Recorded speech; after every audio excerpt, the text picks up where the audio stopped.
صدق الله مولانا العظيم وبلغنا رسوله النبي الكريم ونحن على ذلك لمن الشاهدين والشاكرين والحمد لله رب العالمين.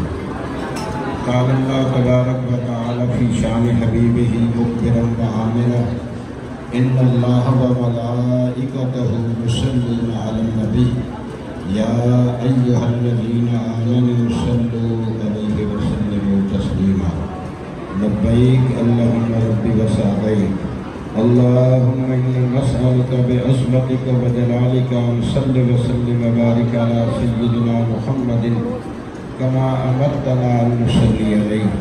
اللهم صل وسلم وبارك على سيدنا محمد كما هو أهله.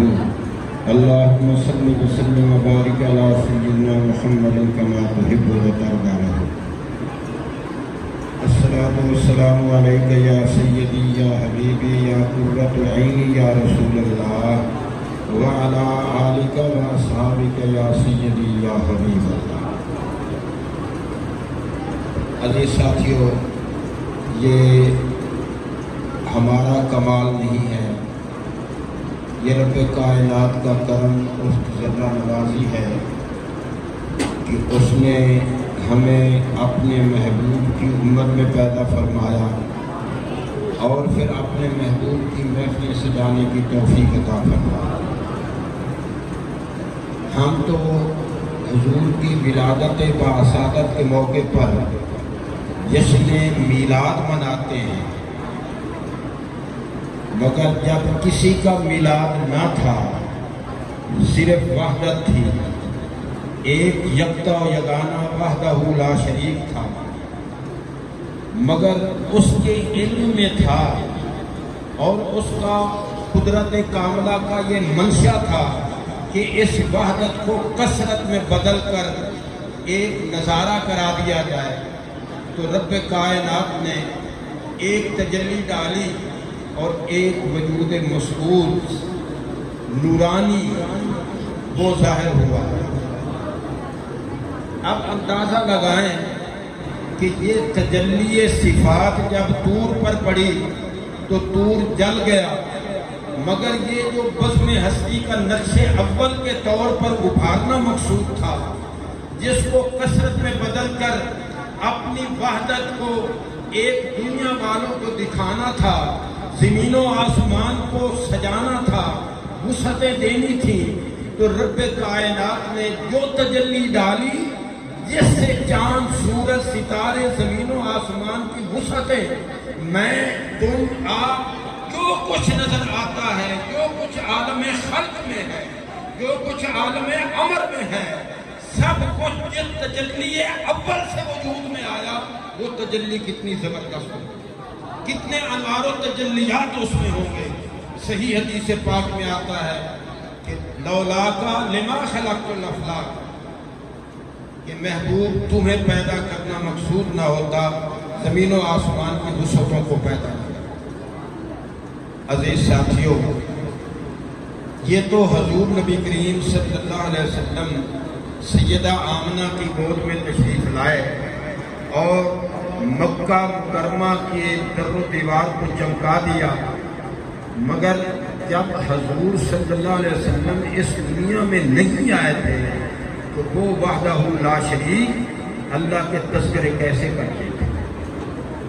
اللہ رب العزت نے عالم ارواح میں جب عالم مادیت کا وجود نہ تھا، پہلے تو عالم ہو سے شروع ہوتا ہے نا کام، کنت کنزا مخفیا چھپا خزانہ تھا، فاحببت ان اعرف، میں نے چاہا کہ میں پہچانا جاؤں، تو خلقت خلقا، تو وہ کون سی مخلوق تھی جسے نقش بزم ہستی کے نقش اول کے طور پر رب کائنات نے منتخب کیا. منتخب کو مصطفیٰ کہتے ہیں. مصطفیٰ آمنہ کی گود میں آنے پر نہیں بنے، مصطفیٰ روز ازل سے علم الہی میں تھے. یہ تو صرف ظہور تھا جب ولادت ہوئی، یہ ظہور تھا. سارے کمالات رب کائنات نے ازل سے ہی آپ کے وجود مسعود میں بدیت کر. تو رب کائنات نے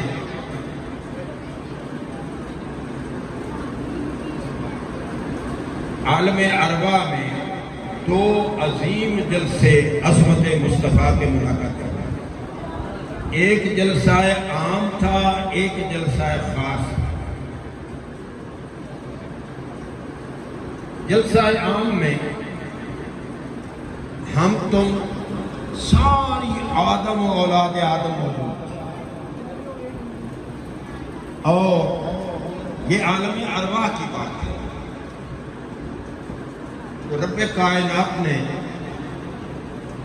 آدم علیہ السلام کی پشت پر دست قدرت رکھا تو ساری ذریت ظاہر ہو گئی۔ اب رب کائنات نے عہد لیا کہ الست بربکم، کیا میں تمہارا رب نہیں ہوں؟ سب نے کہا بلا، ہاں ہاں تو ہمارا رب ہے۔ تمام مفسرین اس پر متفق ہیں کہ جب رب کائنات کی پرجلال آواز آئی الست بربکم، سب پر سناٹا تھا، سب ارواح خاموش تھی۔ میں مختصر بات تو کروں گا انشاءاللہ العزیز، مگر بات سمجھا کر آگے چلوں گا۔ رب کائنات نے فرمایا الست بربکم، اللہ رب العزت کی پرجلال آواز سن کر سب پر سناٹا تھا، روح خاموش تھی۔ سیدنا ابراہیم علیہ السلام جد الانبیاء کی روح مقدسہ بھی تھی، موسیٰ کلیم اللہ کے بھی تھی۔ اب نام لیتا جاؤں تو وہ ٹائم لگے گا۔ آدم علیہ السلام سے لے کر عیسیٰ روح اللہ تک تمام ارواح انبیاء بھی موجود تھی، اولیاء بھی موجود تھی، مگر سب پر سناٹا تھا۔ سوچ رہے تھے رب کائنات کی شایان شان کون کا لفظ بولے۔ ایک طرف سے آواز آئی بلا، ہاں ہاں تو ہمارا رب ہے۔ جب یہ آواز سنی سب پکار اٹھے اور گونج پڑ گئی بلا، ہاں ہاں تو ہمارا رب ہے۔ جب دیکھا گیا کہ یہ آواز آئی کہاں سے ہے، سب سے پہلے کس نے بلا کا لفظ بولا؟ تو وہ روح مصطفیٰ تھی جس نے سب کو بلا کہہ کر معلم انسانیت کا تاج رب کائنات نے آپ کے سر پر پہلے ہی سجا دیا تھا۔ اب اس کا ظہور تھا جب تمام ارواح نے دیکھا کہ یہ بلا کا کہنے والی وہ روح مصطفیٰ ہے، وہ حقیقت محمدی ہے۔ تو اللہ تعالیٰ بتانا یہ چاہتا تھا کہ اے آدم و اولاد آدم، یہ معلم جو آج تمہیں میری معرفت عطا کر رہا ہے، جب آمنہ کی گود میں آئے گا تو میری معرفت کے حصول کا ایک ہی طریقہ ہوگا کہ دامان مصطفیٰ سے لو لگا لو۔ بخدا خدا کا یہی ہے در، نہیں اور کوئی مکرر جو وہاں سے ہو یہی آگے ہو، جو یہاں نہیں تو وہاں نہیں۔ تو عزیز ساتھیوں، اس پہلی محفل میں بھی معرفت مصطفیٰ مقصود تھی۔ اللہ رب العزت اپنے علم لوگوں کو بتانا چاہتا تھا کہ یہ معلم انسانیت ہیں۔ جب میں ان پر وہ کتاب نازل کروں گا جو اولین و آخرین کے علم کا مجموعہ ہوگا، اور پھر میں پڑھانے والا خود ہوں گا۔ لا رتب ولا یابس الا فی کتاب مبین، ہر خوش و تر کا اس میں ذکر ہوگا، اور میں اپنے محبوب کو پڑھا کر کہوں گا علمک ما لم تکن تعلم ذالک فضل اللہ علیک عظیم۔